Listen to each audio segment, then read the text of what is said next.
Crook Takes Pawn, a novel by Mark Michaels. Dedicated to Greg Jordan. To me, the best hero was always a great friend. Here's to you, Greg, the greatest hero I know. Greg lay on the ground, holding the gushing wound on his neck.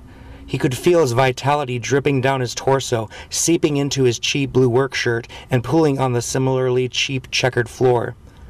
His cell phone lay in his outstretched hand, which felt remarkably distant from himself. 911 had already been called. Or had they? It was getting hard to think clearly. The room was flaring with light, obscuring his vision. The hand against his wound felt tacky and sticky, as if slathered in paint. Gazing down at his denim jeans, he grew amazed at the amount of dark red coating his lap. Did all that come from me? Greg thinks to himself in a daze. Swallowing hard, Greg felt a fresh trickle of blood drip through his hand, frightening him badly. His stomach turns with nausea. Scrunching his eyes shut, Greg rests his head back against the wood paneling covering the section of wall in his office. Smoke wafts through the bars of sunshine beaming in through the window. The gun lay beside him, with spent shells strewn everywhere. It was a Beretta 9mm, 14 bullets in the spring-loaded clip. Greg had found it within a storage shed of miscellaneous belongings. It was one of the few possessions he couldn't part with. There was something about the way it felt when he had it in his rough hands. It was surprisingly heavy, not what you expected after watching those crime dramas on TV. Hell, on those lame shows, they fired those guns while jumping around doing somersaults and shit like that. Greg could barely shoot a paper target at the range when he tried. However, it still became something of a comfort to him as he drolled away countless hours behind the rickety store counter. It was a security measure, much like the surveillance cameras he installed as a way to protect his investment. A measly pawn shop, passed down from father to son almost as quickly as a pawn transaction itself. The transfer of ownership also had about the same emotional impact as somebody pawning a used VCR. Now the gun lay beside him, smelling of cordite and sulfur. It was a nasty smell, almost as sour as his feelings toward this pawn shop turned tomb. Dizziness carried away his head with whirling sensations. Before the blinding light gave way to darkness and Greg passed out, he muttered to himself, "Damn that crackhead." Had it only been that morning he opened his business for the day? It felt like an eternity ago. He had emerged from his rusty Chrysler Baron to eke his way through another miserable 9-to-5 schedule. Greg was a big man for his two-door vehicle and grunted with effort to squeeze out of the car door frame. He was currently pushing 275, and his mobility was getting more and more limited. With an extra little push, Greg slams his door with one of his meaty hands. Taking a sip of his cheap coffee, Greg ambles to the door in his scuffed work boots. The coffee stains the whiskers of his black mustache and combination goatee. He wipes the foam away with the practiced routine of someone who checks his facial hair regularly for food particles. Turning his frustrated green eyes toward the cracked pavement, Greg lumbers forward toward his place of business. As he wrangles his keys free, Greg unconsciously adjusts his Cleveland Indians hat.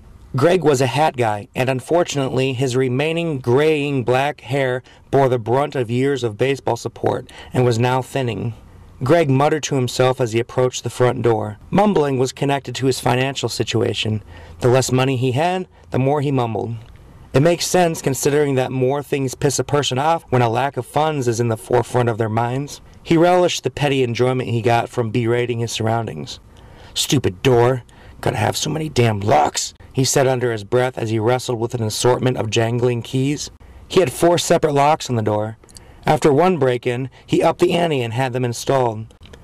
He would have shelled out for a mesh security door that came down the front after closing, but his budget was hampered by the installation of these security cameras. They were hardly top of the line, but it was the installation itself that was most expensive. He can still recall the conversation he had with the technician over the phone. "How much was that again?" Greg asked. The technician gave the figure again to Greg's disbelieving ears. Jesus Christ, pal. Jesus Christ, pal," Greg exclaimed. "The last time I got fucked over a price that high, a hooker was involved." "No, it's a joke, wise guy." "Yeah, very funny." The technician suggested Greg could hang up the camera and not get it installed. The presence of the camera by themselves would be a deterrent, even if they didn't record any footage. Greg quickly mulled this over in his head.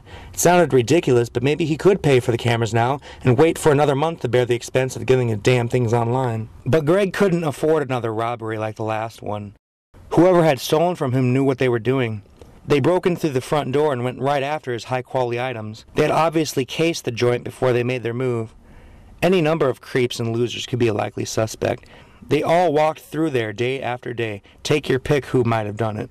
Against his cheaper judgment, Greg opted to have the damn devices set up. As for the door, he scrounged around his friend's salvage yard and found a steel grating that he later welded against the frame of the front door. It wasn't pretty, but it would keep out any potential thieves, and the door still worked, albeit with some extra effort needed to close the heavy bastard. If one thing could be said about Greg, it was that he was resourceful. Perhaps that's why the job held such an interest to him.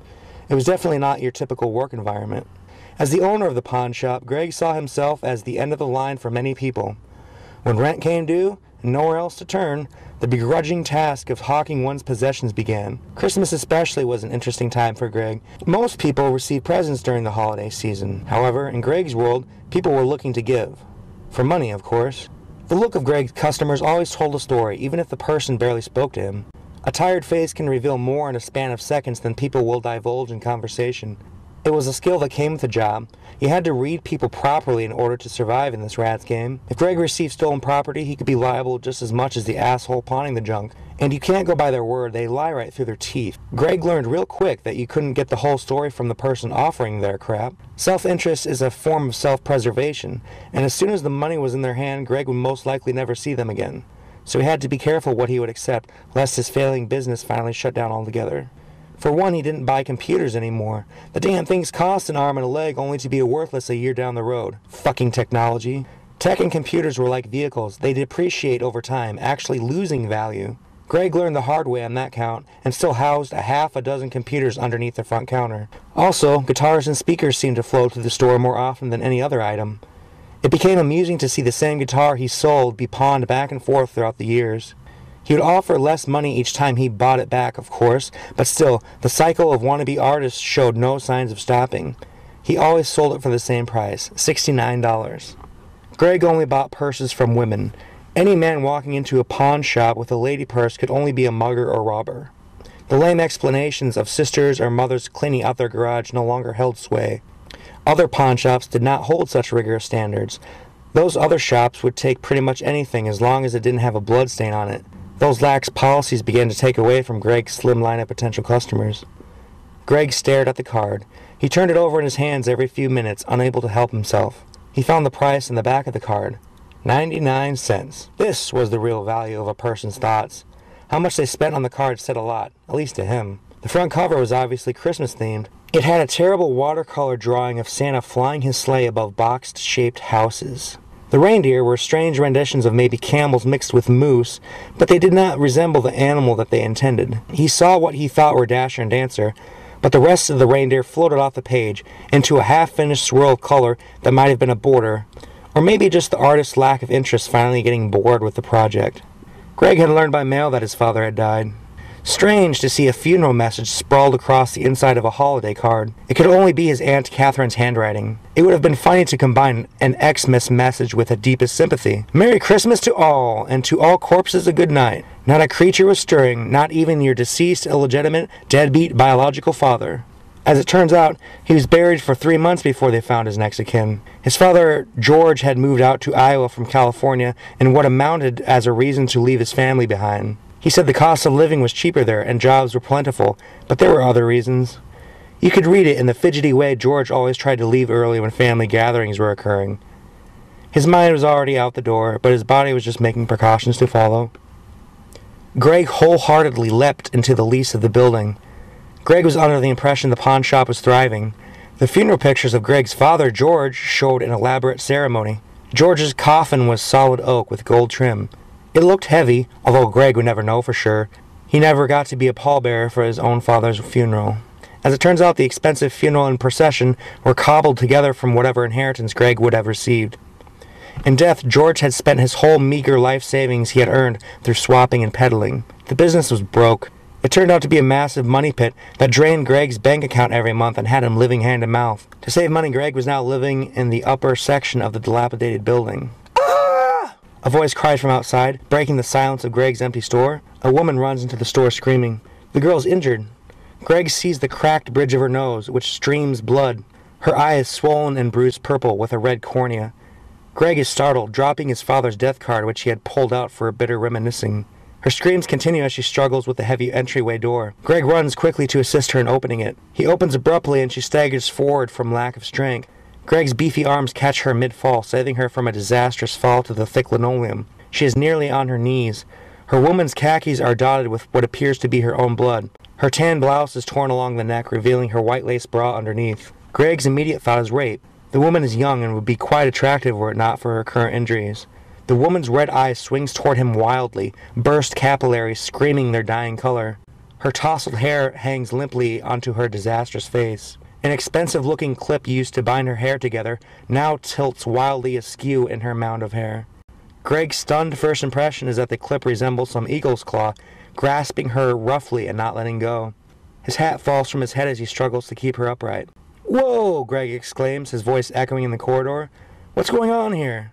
"My baby!" the woman yells shrilly. "He's got my baby!" Her volume is almost ear-shattering in the enclosed space they both occupy. Greg gingerly hauls her to her feet, supporting her with his large hands on her slender shoulders. She must weigh 110 pounds soaking wet. She is tall, maybe 5'9", still coming 4 inches below Greg's own height. He can feel the outline of her collarbone beneath his fingers. They feel almost like pencils you could snap with enough force. But Greg held her with kid's gloves, merely wanting to get her to a spot to sit. He eases her into a leather office chair. It is actually the nicest piece of furniture in the store, so therefore it was here to stay. No one would ever buy it. Her shaking hand was pressed to her streaming, bloody nose. Greg vaults to his feet, quickly retrieving both a towel and his personal cell phone. He hands her the towel and flips open his cell, preparing to use it as soon as he gets a brief lowdown on the situation. The towel is pressed firmly against her nose, and she is leaning her head back. "Tell me what happened," Greg instructs. "How were you injured?" "I was driving down Gilbert Road," she says, a voice muffled from the towel, "when we got to the stoplight at Kirkwood." She was speaking frantically, but he was able to follow her. He hung on to every word, trying to assemble the scenario in his mind. "This man was coming up from the side. I tried not to make eye contact," she answers in a nasally voice. "These damn stoplights, they're always longer than they need to be. During this really long red, I could see the man coming across the crosswalk maybe 10 feet from us." The woman dissolves into a fresh wave of sobs. He puts an arm on her shoulder to comfort. Greg feels her body jitter up and down rapidly. "Then he broke away from the crosswalk and charged right toward us. I locked the doors. The guy tapped on the window of something metal. It was a gun. I hit the gas but couldn't enter the intersection because of heavy traffic. I tried to back up, maybe to wedge between 2 cars behind me. I bumped them, but I knew I wouldn't fit the van through, so I stopped, then tried to go forward. That's when he started shooting. He fired 3 times, once at the windshield, one at the ground, and one more in the air. I had to stop.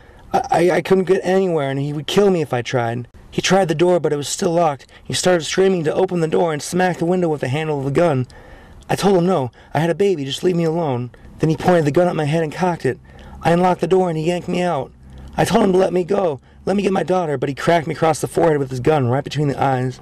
The van has 1 star on board. I activated it before he pushed me out of the car. The engine will die as he's driving back and lock the doors. The police have automatically been called. They should be trying to call the car phone right now. Tell the police that I have a gun and give them my description. Greg unlocks his desk drawer and jerks it open. The wood squeals in protest against the frame of the desk.